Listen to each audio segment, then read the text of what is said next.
It was July 2nd, 1941, near Dunaburg, Latvia.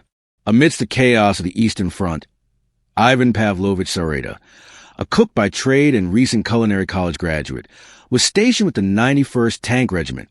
While the sounds of battle echoed in the distance, Sareta was diligently peeling potatoes for the evening meal at a field kitchen nestled in a forest. The atmosphere in the makeshift camp was somber.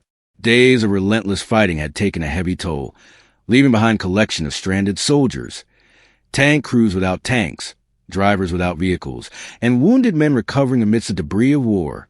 Mechanics were the only ones moving with purpose, frantically working to repair the numerous damaged tanks scattered around.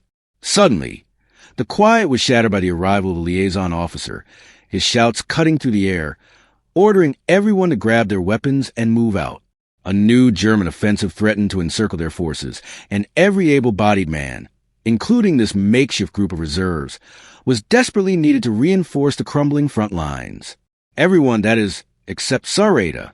As the unit's cook, Sareta received direct orders to remain at the field kitchen and continue preparing meals. If the front lines collapsed entirely, his duty was to defend the camp to his last breath. Helplessly, he watched as the men around him abandoned their tasks and rushed towards the sounds of battle. The camp fell into an eerie silence, a stark contrast to the bustling activity of moments before. The only sounds were crackling fire, the simmering water, and the faint, ominous echoes of combat. Alone in the deserted camp, Sareta continued his work, preparing food for the soldiers who might be fortunate enough to return. Some time later, a distant rumble broke the silence, the unmistakable sound of engines and the squeaking of tank treads. More damaged tanks returning? Sareta abandoned his cooking to investigate. Emerging from the trees, he spotted vehicles approaching in the distance, kicking up clouds of dust. He instinctively considered raising his hand in greeting, but something felt wrong. The silhouette of the tanks, it was off. A chilling realization washed over him. These weren't his comrades. They were German panzers. He stood frozen, staring at the scene for what felt like an eternity, desperately wishing his eyes were deceiving him. But they weren't. Panic surged through him. Sareta scrambled behind the kitchen tent, the soup long forgotten. Peeking out from his hiding spot, he watched the tanks slowly advance. Then his eyes landed on his rifle, carelessly leaning against a sack of potatoes.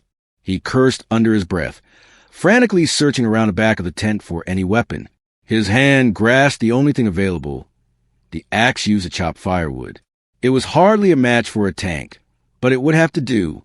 The rumble of the approaching tanks grew deafening. Sareta risked another glance as the German armor rolled by the camp. 2 PZ, KPFW .38T. Tanks drove past, barely giving his kitchen a second look, but the third tank turned directly towards him.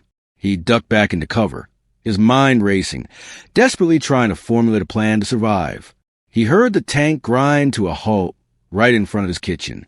The turret hatch creaked open, and the head of the tank commander emerged. The German seemed to laugh, exchanging words with his crew before nonchalantly hopping out of the tank and strolling towards a seemingly abandoned kitchen. Sareta watched the commander intently, waiting for his opportunity, his heart pounding in his chest, his grip tightening on the axe. Then he acted, charging out from behind the tent. He brandished the axe high above his head, letting out a primal scream that echoed through the silent camp. The German commander froze, his eyes widening at the sight of the sweaty, disheveled figure in an apron, wielding an axe and charging like a madman. Instinctively, he turned and fled back towards perceived safety of his tank, scrambling to get inside. Sareta gave chase, his adrenaline pumping, grabbing his abandoned rifle along the way. The commander clambered back into the tank, quickly disappearing inside and locking the hatch behind him. Moments later, the tank's machine gun began firing erratically, the gunner clearly unable to see Sareta's position. Diving out a line of fire, Sareta found himself in a blind spot, quickly assessing the situation. His eyes landed on a discarded tarp lying on the ground. Thinking fast, he grabbed the tarp and flung it over the tank's turret, effectively blinding the gunner. Undeterred, the tankers continued to fire the machine gun blindly, rounds ripping to the flimsy kitchen tent. Sareta then grabbed another piece of cloth and threw it over the co-driver's vision port, circling around the back of the tank. He ripped off his apron and covered the driver's viewing port as well.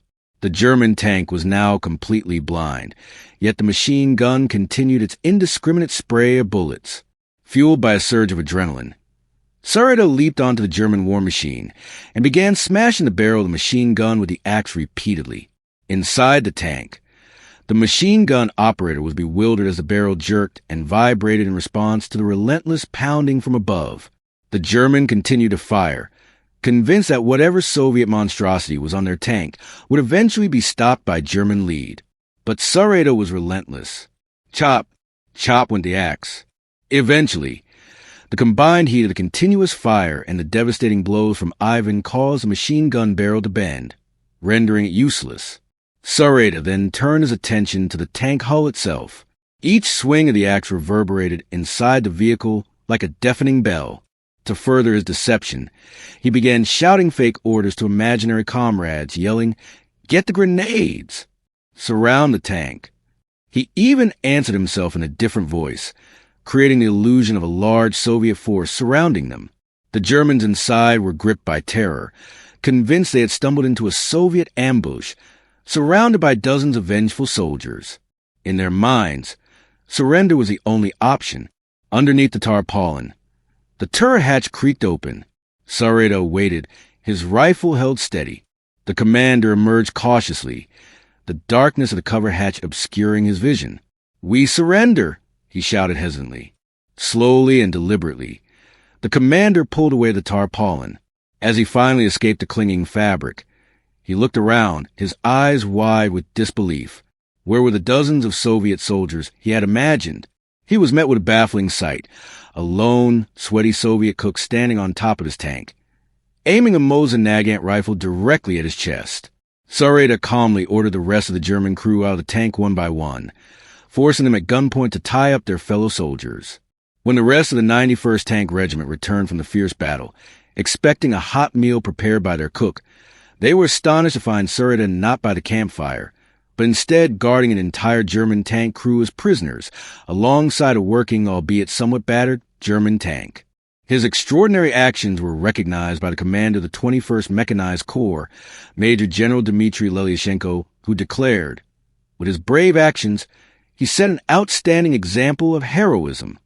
Following this incredible event, Sareda was reassigned to scout duties and joined his comrades on the front lines less than a week later.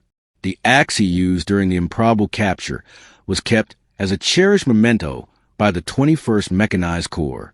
Ivan Pavlovich Sareda proved to be an exceptional soldier. He continued to defend his country throughout the remainder of the war, earning several promotions and numerous awards and commendations. He served in the grueling siege of Leningrad and the crucial Battle of Moscow as a platoon commander, and later rose to the rank of senior lieutenant. For his unparalleled bravery and the seemingly impossible feat of single-handedly capturing a German tank with only an axe, Ivan Sareda was awarded the prestigious title of Hero of USSR on August 31st, 1941, receiving the Gold Star Medal. Sareda survived the war, but the intense conflict took a heavy toll on his body.